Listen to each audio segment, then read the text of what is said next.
रावण मिट जाएगा परंतु झुकेगा नहीं। दुनिया तब हैरान रह गई जब कुछ वैज्ञानिकों ने देखा कि श्रीलंका की जमीन पर कुछ ऐसे पौधे उग रहे हैं जो पूरी दुनिया में सिर्फ और सिर्फ हिमालय के पर्वतों पर पाए जाते हैं। उन पौधों को देखने के बाद हर किसी के मन में सिर्फ एक ही सवाल था कि जो पौधा पूरी दुनिया में सिर्फ हिमालय के पर्वतों पर उगता है, वो पौधा हजारों किलोमीटर दूर श्रीलंका कैसे पहुंचा।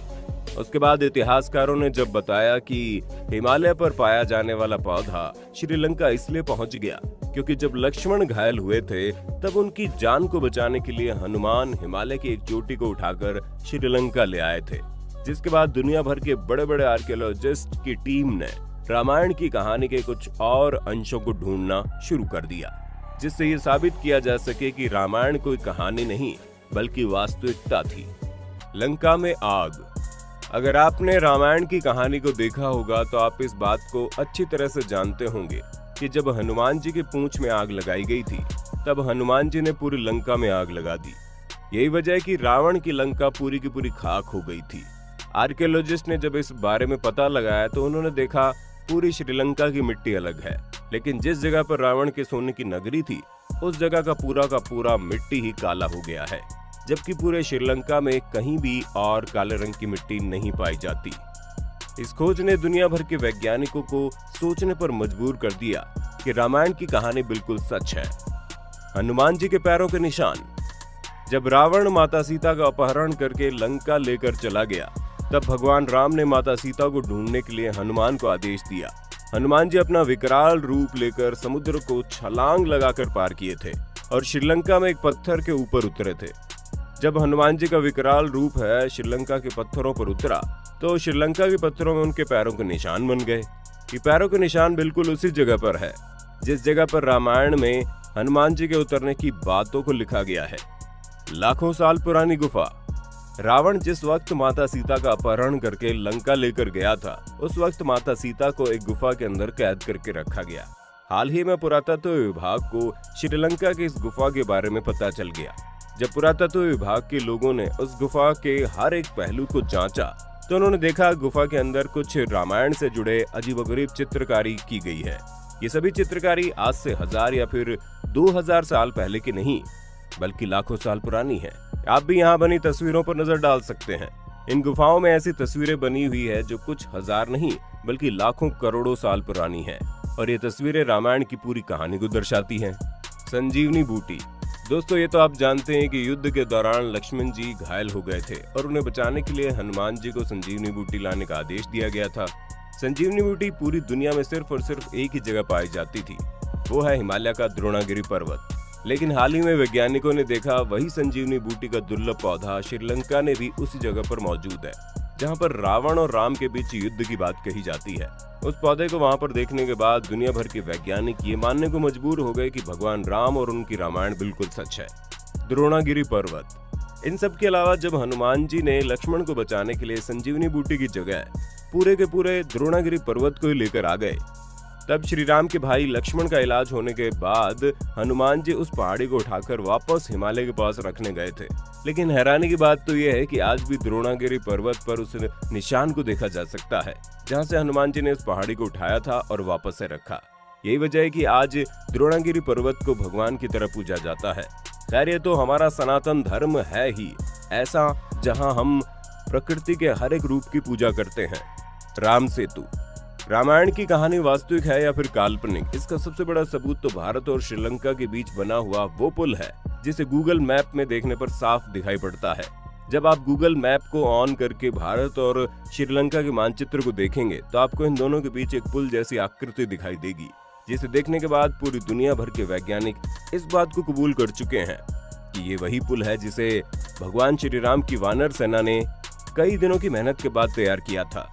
वैज्ञानिकों ने यह भी कहा था कि श्रीलंका और भारत के बीच जो पुल जैसी आकृति दिखाई देती है वो प्राकृतिक तौर पर नहीं बना हुआ बल्कि किसी के द्वारा बनाया गया है। अब इतने भयंकर समुद्री लहरों के बीच इतने लंबे पुल को बनाने के पीछे किसका हाथ हो सकता है, आप हमें कमेंट में बताइए। तैरने वाले पत्थर। रामायण की कहानी के उन दो कैरेक्टर के बारे में आप जरूर जानते होंगे जिनका नाम नल और नील था, जिनके द्वारा फेंका गया पत्थर पानी में डूबता नहीं था, तैरता था। हैरानी की बात तो यह है कि वो तैरने वाले पत्थर पूरी दुनिया में कहीं और नहीं पाए जाते, बल्कि सिर्फ और सिर्फ उसी जगह पर पाए जाते हैं जहां पर भारत और श्रीलंका के लिए पुल को तैयार किया गया था। अगर इस तरह के पत्थर कहीं वास्तव में मौजूद होते तो वो दुनिया के और भी कोने में होने चाहिए, लेकिन हैरत अंगेज तरीके से तैरने वाले पत्थरों की मौजूदगी पूरी दुनिया में सिर्फ और सिर्फ भारत और श्रीलंका के समुद्री किनारे पर मिलते हैं, जहां पर भगवान श्री राम ने पुल बनाने की शुरुआत की थी। कुछ शोधकर्ताओं का कहना है कि उस पत्थर के अंदर कुछ ऐसे तत्व पाए जाते हैं जिसकी वजह से जो पत्थर पानी के भीतर नहीं डूबते।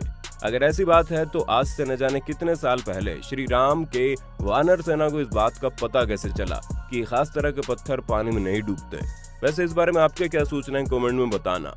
विशालकाय हाथी। अगर आपने रामायण की कहानी ध्यान से देखी है तो उसमें इस बात को दिखाया गया है कि रावण ने अपनी लंका की रखवाली के लिए बड़े ही भारी भरकम हाथियों को तैनात किया था। हाल ही में पुरातत्व विभाग को हाथियों के कुछ ऐसे अवशेष मिले हैं जिनका आकार सामान्य हाथी से 5 गुना बड़ा है, जो साफ तौर पर इस बात की ओर इशारा करता है कि ये वही हाथी है जिसका इस्तेमाल रावण ने अपनी लंका की रखवाली के लिए किया था। रावण की लंका।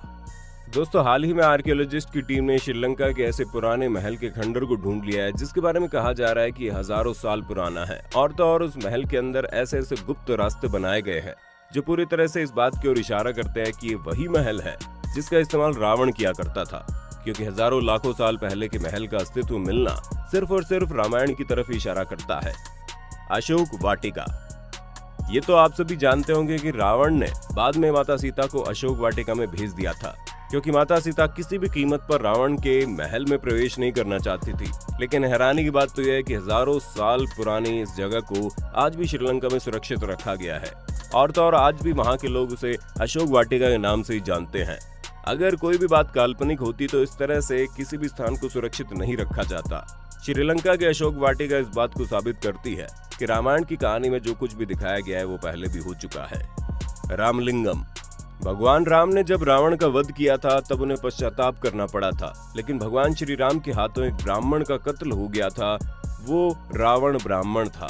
इसी पश्चाताप के लिए भगवान राम को 4 शिवलिंग बनाने का आदेश मिला था, जिनमें से एक शिवलिंग को माता सीता ने तैयार किया था, 2 शिवलिंग को हनुमान जी ने तैयार किया था और एक शिवलिंग स्वयं भगवान श्री राम अपने हाथों से तैयार किए थे। रामायण में जिस जगह पर भगवान श्री राम के द्वारा हाथों से शिवलिंग बनाने का जिक्र किया गया है उसी जगह पर आज भी वो शिवलिंग मौजूद है जिसे हम रामलिंगम के नाम से जानते हैं। आप किसी भी वक्त उस मंदिर में जाकर भगवान श्री राम के द्वारा बनाए गए शिवलिंग का दर्शन कर सकते हैं। दोस्तों, एक बात तो साफ है कि पश्चिम सभ्यता के कुछ लोग हर वक्त भारत और सनातन धर्म के खिलाफ बोलते रहते हैं, चाहे बात भारत के वेदों की हो, भारत के योगा की हो या फिर भारत से जुड़ी कोई भी सांस्कृतिक या पौराणिक बात हो। पहले वो लोग विरोध करते हैं, लेकिन अंत में उन्हें मजबूरन सनातन धर्म के हर बात को स्वीकार करना पड़ता है, क्योंकि सनातन धर्म के वेदों में या फिर पुराणों में जिन भी बात का जिक्र किया गया है वो काल्पनिक नहीं है बल्कि पूरी तरह से वास्तविक है। यही वजह है कि सैकड़ों बार नकारने के बावजूद भी दुनिया भर के वैज्ञानिकों को ये मानना पड़ता है कि रामायण की घटनाएं वास्तव में हो चुकी हैं।